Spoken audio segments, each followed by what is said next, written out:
سکھر بیوروچیف ملت نیوز سید ضیاء نوجوان دلوں کی دھڑکن سائیں کمیل حیدر شاہ صاحب رہنما پاکستان پیپلز پارٹی صدر local council association Sindh کی گنگٹی گراؤنڈ روہڑی میں آل سندھ بلوچستان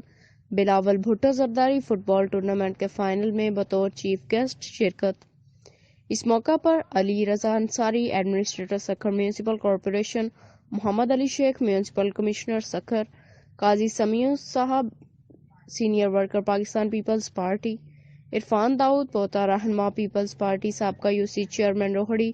وجے کمار جگوانی صدر مینارٹی سکھر ڈسٹرکٹ، آصف عباس رند صدر Peoples youth organization city Rohri اور علی Mughal social worker Pakistan peoples party بھی موجود تھے۔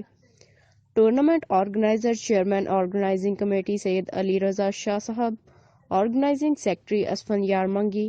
ممبر آرگنائزنگ کمیٹی افضل شیخ، سید اطہر شاہ، عابد اخوند، اسد خلجی، منظر شاہ کی طرف سے مہمانوں کو اجرک کے تحفے پیش کیے گئے۔ سائیں کمیل حیدر صاحب نے ریفری کے فرائض انجام دینے والے Sajjad Ahmed, FIFA national referee Saeed Khan referee اور Qurban Ali referee, match commissioner Aftab Ahmed Saeed Raja کو اسناد دیں، شیلڈ پیش کی، ونر اور رنر اپ ٹیم کو کیش انعامات اور ٹرافی دی۔ سید ضیاء الرحمن، ملت نیوز HD سکھر۔